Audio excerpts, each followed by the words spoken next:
Tutsis directement. Il a abandonné sa femme à Kinshasa avec les enfants. Vous voyez encore le problème avec les Congolais. C'est grave. Il nous laisse beaucoup de problèmes. Il est là et maintenant il crie qu'il veut venir. Hein? Bon, le voilà devenu un chef de guerre de la rébellion. Et ils sont allés ramasser tous les autres rebus que vous connaissez. Les Tambo et Mwamba, les Zaïdi Ngoma, l'autre est là, Londa Bouloulou, Wamba Diawamba. Et vraiment une kermesse de gens, en tout cas corrompus et inutiles. Pardon, le Bizima Karaha, qui était mon ministre des Affaires étrangères, que je croyais congolais. Et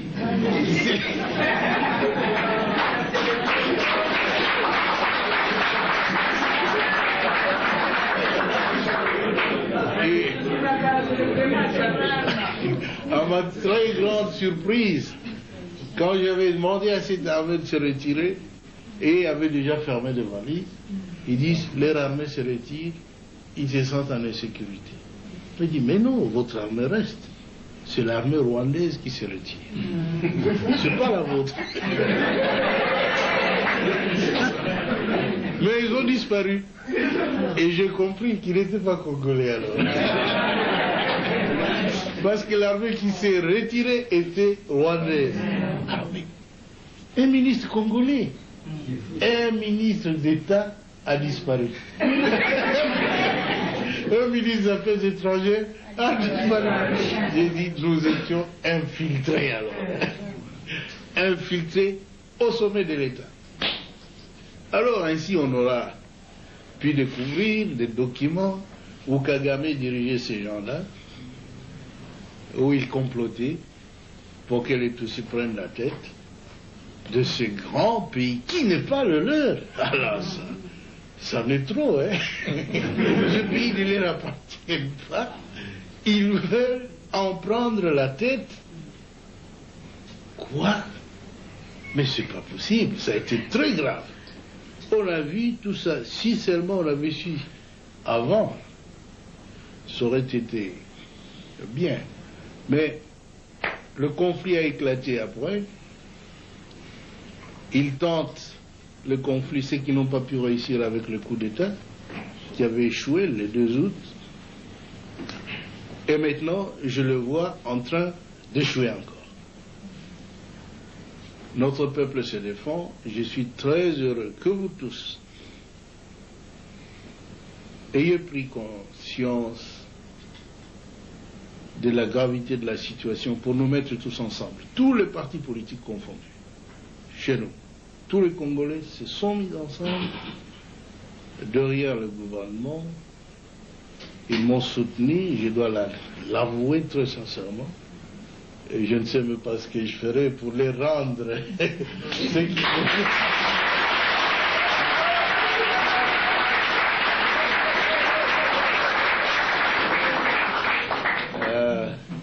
Mais ce que je dois vous assurer, c'est que je suis un soldat du peuple et je ferai mon devoir jusqu'à mon dernier jour.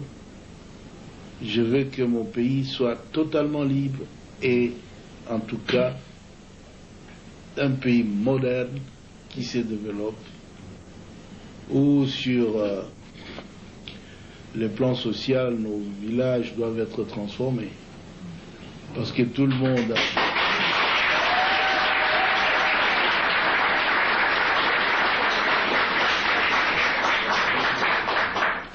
beaucoup de nos élites, beaucoup d'intellectuels, beaucoup de citadins, de gens de ville qui sont habitués à la vie, ont peur de rentrer dans nos villages.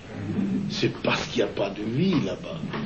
Nous étions donc engagés dans un programme de reconstruction qui a commencé à porter fruit. Et tout cela sans assistance extérieure.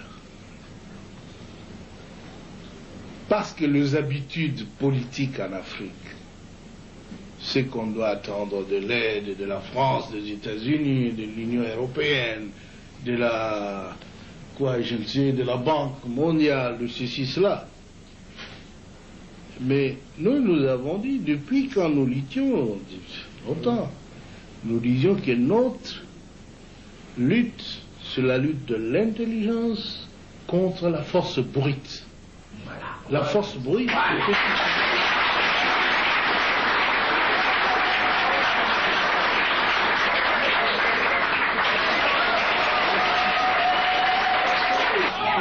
nous disions alors dans un des congrès au Maquis où il a participé en 1976 que parce que nous avons tout dans notre pays, nous ne pouvons même pas les demander de l'assistance de l'Europe. Il faut utiliser l'intelligentsia nationale pour transformer tout ce que nous avons.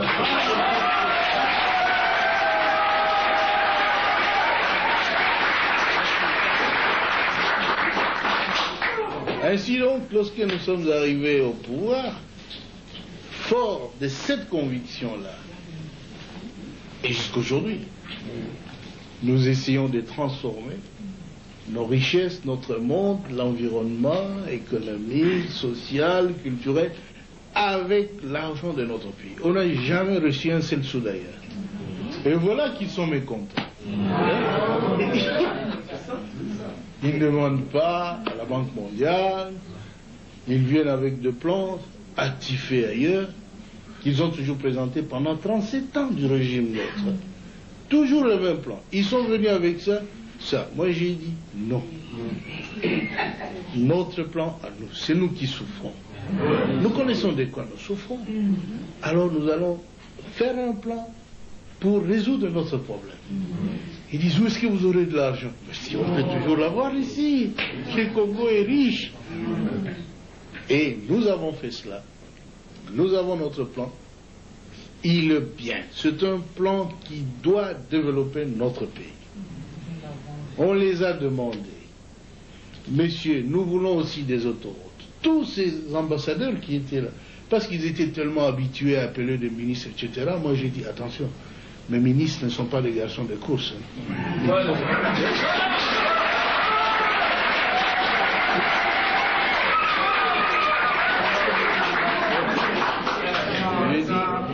J'ai dit qu'il faut laisser le ministre résoudre le problème du pays. Si vous allez continuer à les appeler la nuit, des coups de téléphone, qu'est-ce que vous traitez avec eux?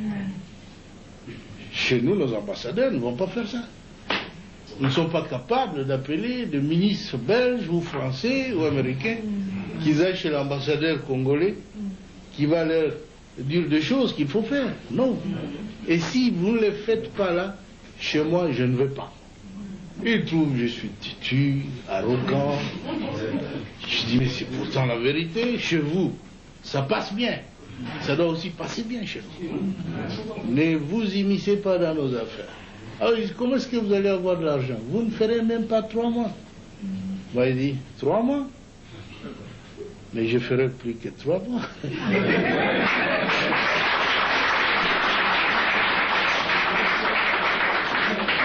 Ainsi, vous connaissez, nous avons préparé un bon plan de reconstruction du pays. Ils nous ont dit qu'il faut aller le défendre à Bruxelles. C'est vrai, oui, on a envoyé une délégation à une conférence qu'ils ont appelée la conférence des amis du Congo.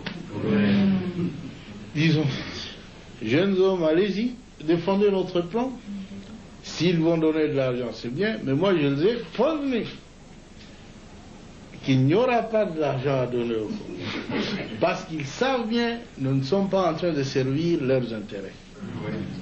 Si nous étions en train de servir leurs intérêts, ils donneraient quelques primes d'argent pour nous corrompre, pas pour développer le Congo. Alors maintenant, il faut un choix. Ou vous êtes pour le peuple, acceptez de rentrer sans argent, ou tu es pour eux, bouffe leur argent, rentre travailler pour ton peuple. C'est fini. Ils ont apprécié le plan et ils ont commencé à faire des éloges. Oh là là, c'est le premier plan cohérent qu'aient présenté ces pays-là. Toutes ces années, le Mobutu ne faisait pas de plan. Mais il le faisait bien. Ils ont dit ça, c'est un plan cohérent, ceci, cela. Mais il faut travailler avec la Banque mondiale, il faut travailler avec ceci. Ils sont revenus, on va ouvrir un trust fund, un compte commun, c'est-à-dire un panier où ils vont jeter de l'argent. Jusqu'aujourd'hui, hier, le ministre du Plan ici me disait, Président, il n'y a que 13 millions. Quoi? 13 millions? Et encore que nous n'avons pas le droit de toucher à ces 13 millions. Parce que pour toucher les autres, et nous-mêmes, nous sommes nulle part. Et ils veulent dire dans quel secteur cet argent doit être utilisé. Moi, je les ai dit, alors là, ils peuvent oublier. S'ils veulent nous contrôler de cette façon-là, on n'a pas besoin de cet argent. 13 millions, c'est quoi? D'abord, il me disait qu'il y avait 80 millions. 84 millions. Moi, j'ai dit à tous ces ambassadeurs de l'Union européenne, mais 84 millions pour le Congo, c'est quoi? Nous avons beaucoup de moyens de faire sans cela. C'est 2 dollars par Congolais. Oui. Nous avons moyen de faire sans vous, sans cet argent. Et nous ne voulons pas de conditions. En tout cas, je vous ai dit, avec votre argent, nous on continue. Et nous avons plus que 100 millions, plus que le panier des autres. Et encore que nous n'avons pas le droit de décider de l'utilisation de cet argent. Vous voyez, ce sont de blabla, ils se sont trop familiarisés avec l'Afrique. Ils jouent avec nous comme des gamins. Mais cette fois-ci, ils ont vu que le Congo est devenu majeur. La haine. La haine. Nous n'avons rien contre les Américains, les Européens, les ceci, les cela. Mais vous-même, vous êtes témoin, écoutez RFI et d'autres. La campagne. Quelle bassesse. Hein? Ils ne font qu'accuser le Congo. Tout ne va pas, ceci, cela, mais tout va très bien. Sinon, le peuple ne se serait pas ligué autour du gouvernement. C'est maintenant que le peuple a compris que la politique, c'est la sienne. Nous ne sommes que des exécutants fidèles. C'est tout. C'est pourquoi tout le monde au Congo tend à se mettre ensemble avec la direction du pays pour que nous puissions arriver à nos objectifs.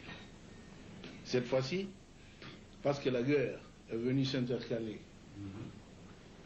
sur notre marche avant, nous avons une priorité d'écraser les envahisseurs.